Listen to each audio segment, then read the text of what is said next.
Hello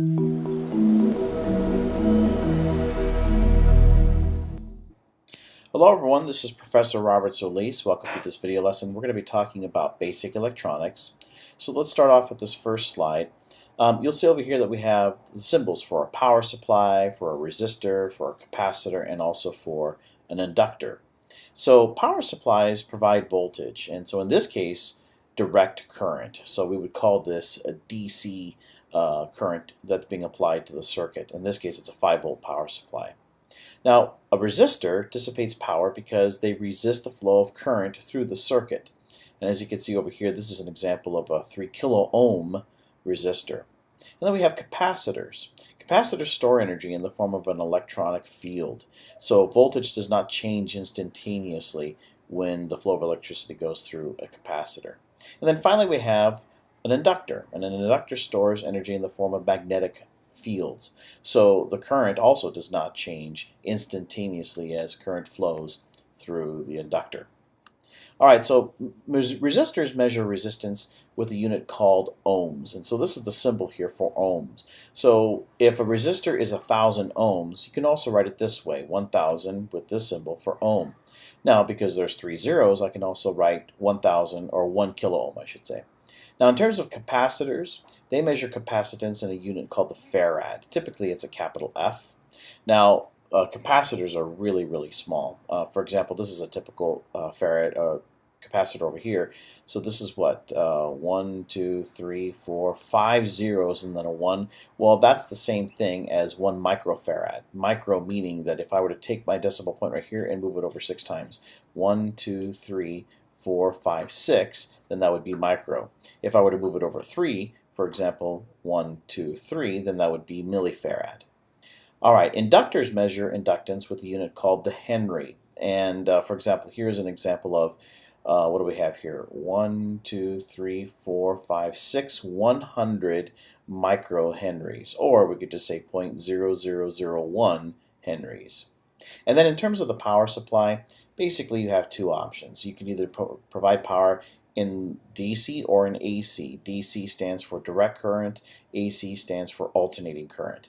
In direct current, basically you have electricity following one path, but in DC and AC current, you have electricity flowing back and forth. So it would be like as if you put a straw in your mouth and you're going to be drinking lemonade out of a cup, and you're sucking the lemonade and then you're spitting it back out, and sucking the lemonade and spitting it back out in the straw, and you're doing that 30 times per second or 60 times per second. So that would be 60 hertz, to say, for example.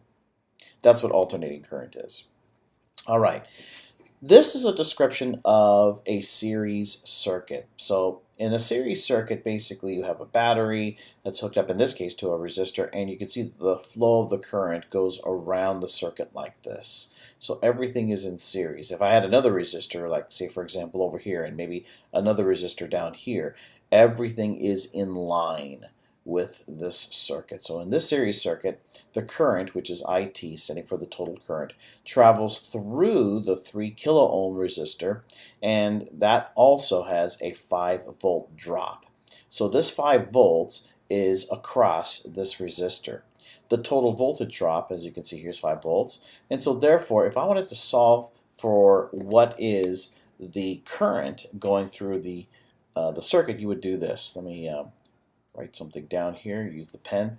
You're going to use a formula like this. V is equal to IR.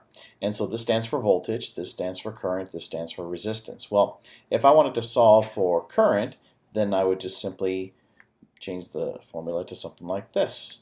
I is equal to voltage over resistance. Well, what is the voltage? In this case, it's 5 volts. What is the resistance? It looks like it's a 3 kilo ohm resistor. All right, so that would be 5 divided by 3,000, and that's going to equal to 1.667 milliamps. Now, milliamps meaning that if I took that decimal over and moved it over 1, 2, 3, it'd be 0.001667 amps. But electrical engineers like to describe things in terms of milliamps or microamps. So, and that makes sense because if I were to multiply that same 1.667 times 3 kilo ohms, I would get 5. In other words, the current times the resistance should equal to 5 volts. So here's the current, here's the resistor. 1.66 milliamps times 3 kilo ohms, and sure enough that's equal to 5, which is what the power supply is, 5 volts. All right, so in this series circuit, notice that you have two resistors. You have one on the top, you have one on the bottom. This is a 1 kilo ohm, this is a 3 kilo ohm resistor.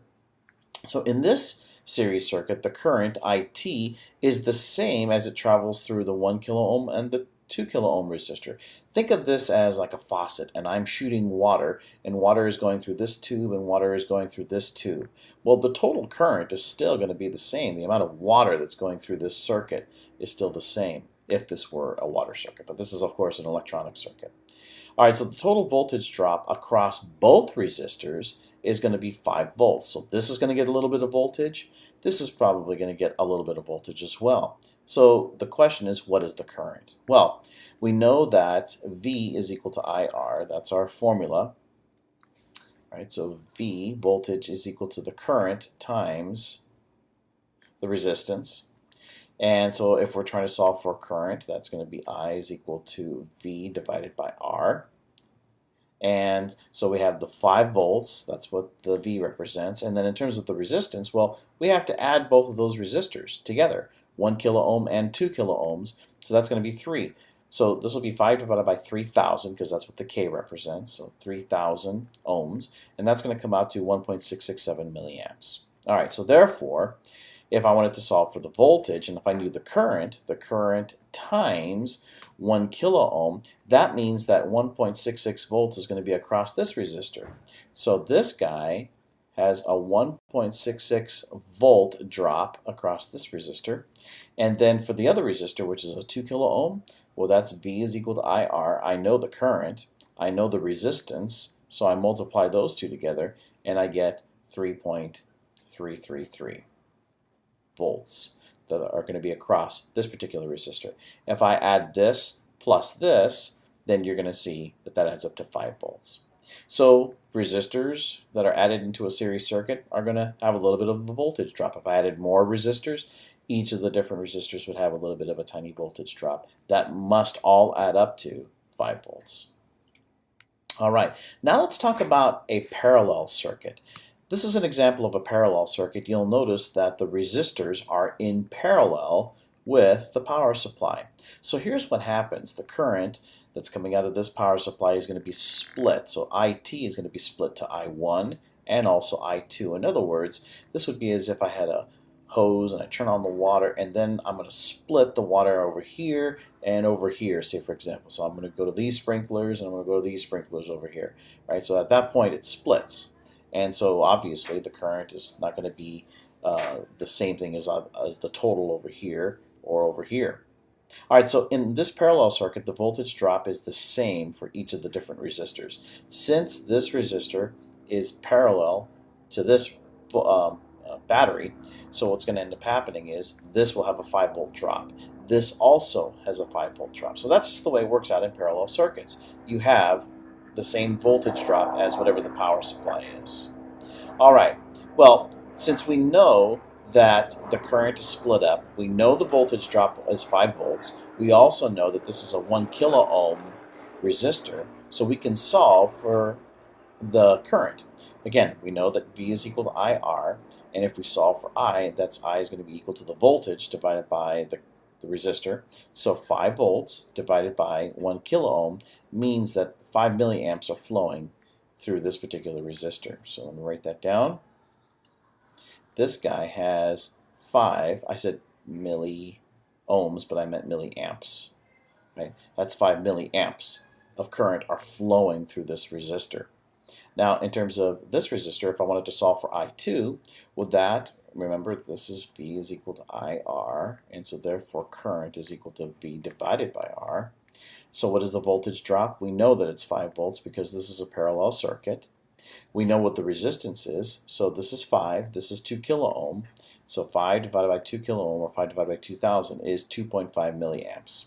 So this guy over here has 2.5, oops, sorry, undo, 2.5 milliamps flowing through this resistor.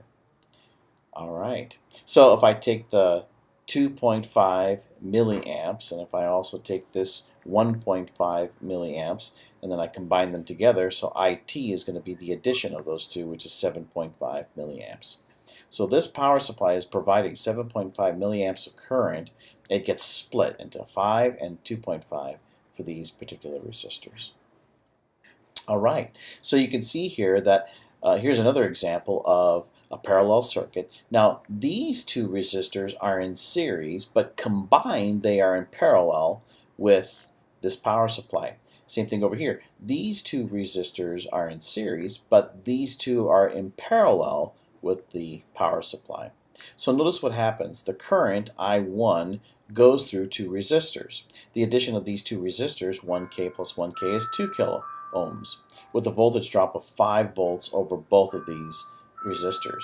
So therefore, if we wanted to find out what that current is, so that's going to be 5 volts, because that's what the power supply is providing, and we're going to divide that by 2 kilo ohms, because remember, as I've been saying over and over and over again here, V is equal to IR, therefore I is equal to V divided by R.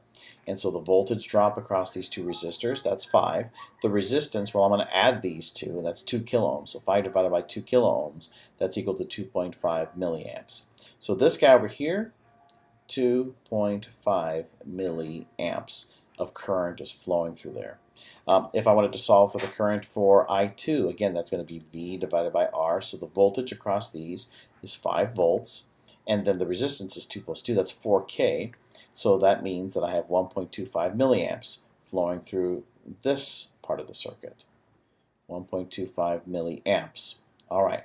Well, if I wanted to find out what the voltage drop is for a particular resistor, like this one over here, well, that's V is equal to IR. I know the current, I know the resistance, so I multiply those two and I can get the voltage drop. And that's what this illustrates. The voltage drop over a 1 kilo ohm resistor is 2.5. There's the current going through this resistor. Here's the value of the resistor, 1 kilo ohm. I multiply those two, and that's 2.5 volts. So this guy gets 2.5 volts, and this one also gets 2.5 volts. 2.5 plus 2.5, that's the 5 volts right here.